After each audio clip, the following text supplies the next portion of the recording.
Hello everyone, welcome back with one more video. This video is interview of one of GMAT aspirants. He has written his GMAT exam recently. He's going to share his insight about GMAT preparation and how to reach from 540 to 710 GMAT score. He will share his journey, his experience, and some ideas to work on your GMAT preparation and GMAT score. So here we go. He is Mr. Sanath. Sanath, welcome back. Please introduce yourself. Myself, Sanath, I'm basically from Kundapur of Udupi district, that's from Karnataka state. I have done my undergraduation in BBA, that's Bachelor of Business Administration from Mandaskas Arts and Science College, that's in Kundapur. It's at my hometown itself. Your first thought about GMAT when you started preparing and you were new in GMAT preparation. Basically, many of the videos I have watched, people say that I have been done my preparation in 2 weeks, 3 weeks, 4 weeks. Okay, I sort of thought that it's basically more insults in the IQ. A person who grasps things very easily can make things the things get easier for him. But later I now got to know that it's not about the IQ, it's totally depend on the practice. So practice makes man better. So that's the great example, I think. Sanath, is there any shortcut to score 710? So there is no shortcut in any sort of way. If anybody say that I have been prepared for 2 weeks, I think that person has made a prior preparation in some sort of other time, but now he states that he has started this journey in this period in order to showcase that he is some sort of special being grasping that things in 1 or 2 weeks to show highlight himself as he some sort of uh, what can I say, alien species who has come from other place in order to show his key highlights. That's the thing. What is reality of GMAT? GMAT is nothing but basically a person who strived or contributed his ample like the productive or ample amount of time for that practices, he can succeed, sir. Other than that, I think just neglecting I can say that like the JEE for the science JEE NEET exams, you do know that they practice rigorously in order to get score. I think that's sort of same thing because of that, GMAT is having a position in the toughest exams as compared to other exams and is regarded as a great exam as well. I think a practice with the knowledge makes GMAT a perfect thing, sir, as for my suggestion. According to you, what should be ideal duration for GMAT preparation? If in accordance with the time he contributed for the practice, depending upon that, a minimally 2 months, 3 months can be done if he contribute a proper amount of time. Like if he is contributing a less amount of time, a more amount of time is needed in order to satisfy his marks, depending upon that. All right. Do you think that there should be more focus on verbal or quant?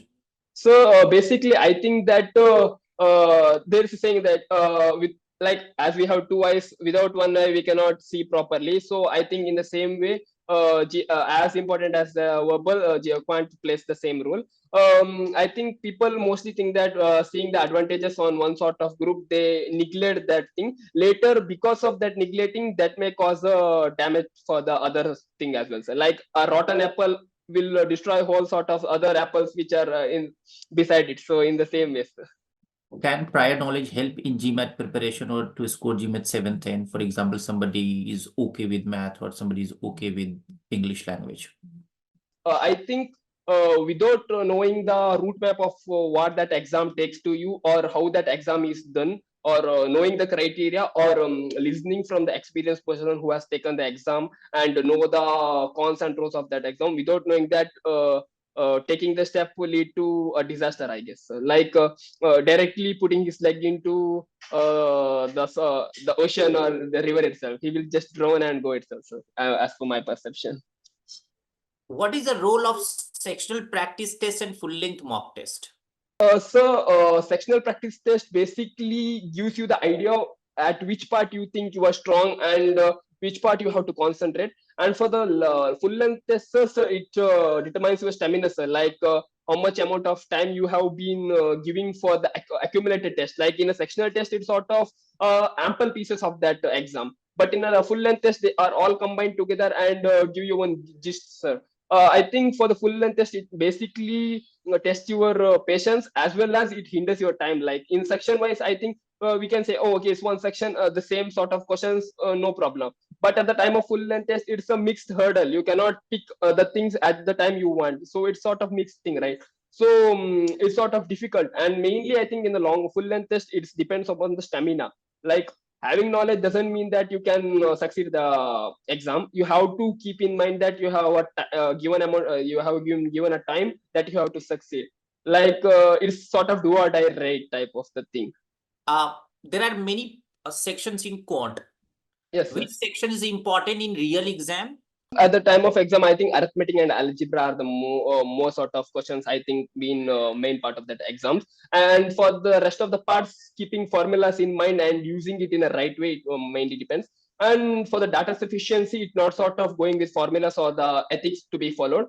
It's sort of going with the common sense. Like we simply make the things in a higher range, sir. Like it's in a simple manner, but we make it more complicated as we think that it's a GMAT.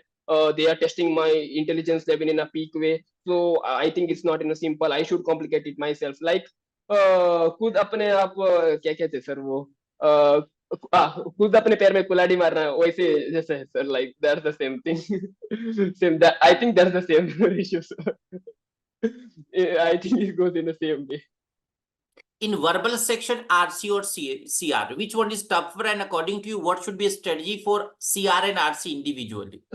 At the time of RCs, they typically go with the articles, and we should be going to the articles in order to get the gist of that things. Like usually people go with the modern English, and I think that's are not sort of any complicated. In a regular communication, or I can say in the sort of IELTS exam, it's in a normal way, sir. I think there is no as complex as in the RC, and mainly people say that RC is not sort of having English knowledge. It directly depends on how you think. Like every person every sort of perception, your perception is different, my perception is different. It totally depends how you analyze the question and answer the things. I think in comparison with RC and CR, I think CR is sort of easy. I think it's not sort of big thing to analyze and give you answer. It's small passage which you have to analyze and give a proper gist as comparison with RC. Like RC is a whole thing. Either you have to go with the first or last paragraph, or you have to give the summarize.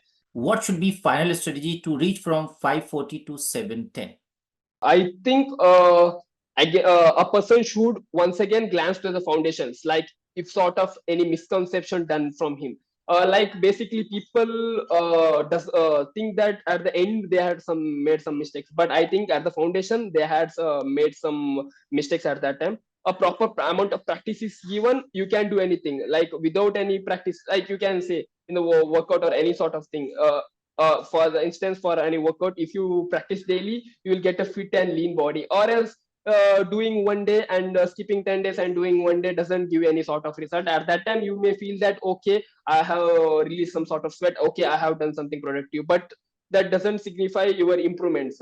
Like a one day result can't give you reach your goal or reach your success rate. Or else everybody have done in one day and would have reached success by every person, and there were no sort of competition. All would have done in one thing, and it would be a miracle, sir. A miracle thing, I can say.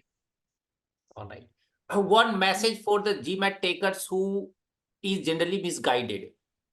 So I can say that first know what GMAT is. Rather than misconception, you should deeply dive into the subject and know what GMAT is, what actually it is testing. Rather than it's not just a game of IQ, it's testing your all sort of things: the IQ, the EQ, the psychology. Like sometimes that exam may make a person into a psychological disturbance that he couldn't focus in any sort of things. Like and another thing is that usually you should enjoy the exam rather than feeling it as a burden.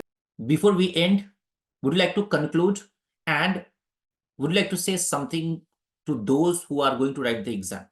So, like I think, as per your schooling, you have gone through the journey in the schooling part or the quality part. I will be saying that first know about your course. Like the exam you have been taking, know about the gist and the pros and cons of the exam. Like you should be knowing about the exam. Without that, you don't have any sort of idea, or you cannot reach any sort of persons regarding that exams. Like in order to reach a professional or institute to learn that thing, you should be knowing about that exam in order to go for the further steps. So first, know about the exam, about its pattern, about its syllabus. You should reach out a good professional or a institute in order to learn the things. Like as I have reached you in order to grasp the information, and I have grasped the things, you should listen to your tutor or mentor in order to get the gist of the exam. You should go with the deep knowledge of the course or the test they have been taking. Second, they have to find a proper mentor in order to guide for them. Last is his works, practice.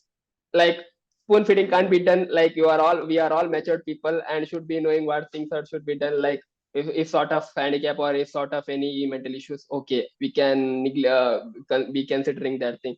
I think we are all being fit and fine with all our body parts being working properly, and our mental stability is very good. So understanding that things, you have to proceed and do your best, sir. I think I can say that. Thank you so much, Sanat, for your interview and to be a part of Verbal Hub. God bless you. Grow, grow, and grow.